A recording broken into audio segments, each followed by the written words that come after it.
This is Orlando Sentinel Now. Hello and welcome. It's Friday, November 12th, and this is Orlando Sentinel Now. Today, we're going over a proposed apartment safety bill named in the legacy of Miya. Plus, we're also giving you a Florida fresh air feature. I'm your host, Joe Mario Pedersen, and joining me today, I have reporter Skylar Swisher and Things to Do reporter Patrick Connolly. Thank you both so much for being here today. Let's go ahead and get right into it. Skylar, coming to you first for one of your latest headlines. Mia's Law seeks to improve apartment safety. Now, Miya was reported missing earlier in September, later found dead. Police suspect that she was abducted from her apartment. Now, this proposed bill seeks to bring new changes in safety measures in apartments. Can you tell us more? Yeah, so her family has started up a foundation, and one of their goals is they really want to see something positive come out of this, that her death is not in vain.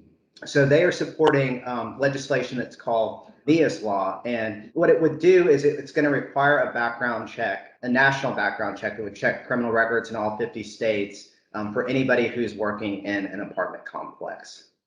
In regards to the bill, who's behind it? One of our state senators, Linda Stewart, she is sponsoring the legislation. There's a South Florida lawmaker, Robin Bartleman. She's sponsoring that legislation in the House. And also the family, they're actively involved. They've been meeting with lawmakers. They're planning on supporting it. And the Apartment Association, which represents landlords here in Florida, they're also collaborating on this legislation. Could you tell us more about the breach in apartment safety? What exactly is it that politicians and the family sees as a failure or a breakdown on the apartment complex's end? What happened in this case is that police suspect that she was killed by a maintenance worker who had a key to her apartment.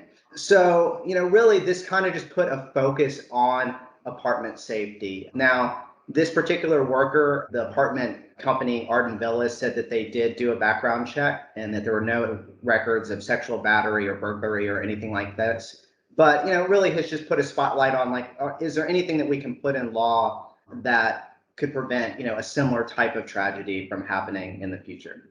Is there any way of saying at this point, Skylar, what kind of support this bill has so far? Right now it seems like it could have a pretty good chance. I mean, you have the family who's getting a lot of media coverage that is supporting the legislation.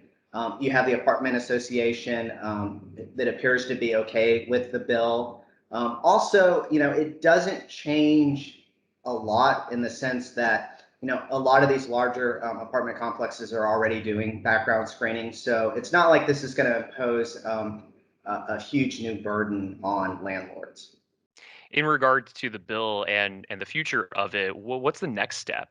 It'll likely be taken up in the next legislative session, which starts in January. So it'll be referred to a committee. It'll kind of work its way through the committee process, and then if it gets through those committees, it'll go up for a vote by the full Senate and the full House. Something we'll certainly keep our eyes on as more developments unfold there. If you're interested in finding out more about Mia's Law, take a look at Skylar's story available at orlandosentinel.com. Skylar, thank you so much. All right, Patrick, I want to come over to you now for a Florida fresh air feature.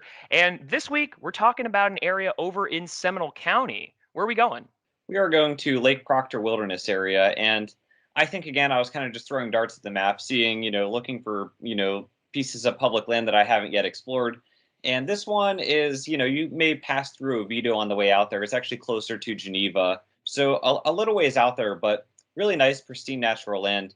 And I will actually admit that there's some hikes that I go on that I think are just okay. I mean, this is Florida, but however, Lake Proctor really surprised me in a good way. You kind of start off walking underneath this nice oak hammock. You traverse, sand pine scrub, pine flatwoods, sandhill bayhead swamp. So you go through a lot of different habitats. Sometimes you get a bit of shade. Other times you're kind of out in more open sun. But this is fall, so it's better hiking weather. While you're out there, you might encounter gopher tortoises. Maybe I heard some sandhill cranes. I did not see them. May spot some woodpeckers as well, other birds of prey. So definitely a lot to see out there. I saw some lovely wildflowers too, bumblebees and butterflies, pollinators flying around. So this place, it just kind of surprised me in a good way. I didn't, necessarily know what to expect coming in, but it was a really nice little hike. Probably did almost 4 miles. So, Patrick, for those who are interested in heading on out there, what are some things they should know before they go? So, as is the case with other Seminole County public lands, it's open dawn to dusk daily. You're not going to find a whole lot of facilities there. There's no restroom, there's no water available at the trailhead. They do have a trash can. You can hike it, you can bike it, or you could, if you're into horseback riding, these trails are open for equestrian use as well. And I would say, just be mindful of footwear as always. Just because it's kind of loose sand, the trails are not terribly rugged, but just consider that you can bring Fido. Leash pets are allowed, and leave your alcohol at home. And I would also say the trails are decently well marked. There's a main red loop that's kind of going to be your main route around the wilderness area, but there's a map at the trailhead. It might be a good idea to take a picture of it in the information kiosk just for reference while you're on the trail to make sure you know where you are. Patrick, one last question, just in regards to imagery. With your eye for photojournalism, was there any image out there that stuck with you in particular? I stopped to look at these beautiful purple wildflowers. Trying to identify them later. They're commonly known as chapheads, but they're purple, and I saw butterflies and bumblebees buzzing around these flowers. So I just stopped there and tried to photograph that scene for a little bit. So that was pretty cool. And at one point, I did see a pair of woodpeckers as well. I wasn't able to accurately document them, but just kind of stopped and admired for a minute. You can kind of hear their distinctive little call and, watch them on the trees. So plenty of natural delights out there. Absolutely. If you're all interested in finding out more about the trail, take a look at Patrick's Florida Fresh Air feature. Comes out every Friday, so be on the lookout for more as well. But Patrick, before we close out here, I do want to talk to you about some events that are happening this weekend in Central Florida. As we discussed actually yesterday, there's a lot happening this weekend. Can you tell us about some of the events? Oh, yeah. So at the Orlando Museum of Art, the annual Festival of Trees opens tonight with an opening night gala. And that is a fundraiser for the museum. You'll find, lots of different Christmas decorations and trees set up there that you can actually purchase and take home for the right price. Some gingerbread houses as well. We also have EDC Orlando over at Tinker Field. That's next to Camping World Stadium. 3 days. Festival opens today. I think tickets are about sold out, but you might be able to find some if you're really itching to get out there. But it's a massive festival that's known to draw hundreds of thousands over 3 days. So pretty big deal there. But if you're interested in more of the STEM technology crafting fields, the annual Maker Faire is happening over at Central Florida Fairgrounds. 2 days, fun for all ages, very hands-on for the kids. You might be able to learn how to solder or screen print or maybe watch some battle bots. So there's really a lot going on this weekend. No shortage of options if you're looking for something to do. Yeah, that BattleBot option in particular sounds really awesome. If you're interested in finding out more about that, take a look at OrlandoSentinel.com, where, of course, you can get caught up on all the stories that we talked about here today as well. For those of you who are subscribers to the Orlando Sentinel, thank you so much for supporting work like this and supporting local journalism. If you want to become a supporter, it's really easy to do so. All you need to do is visit OrlandoSentinel.com/subscribe. As for OSN, that will do it for us today and this week.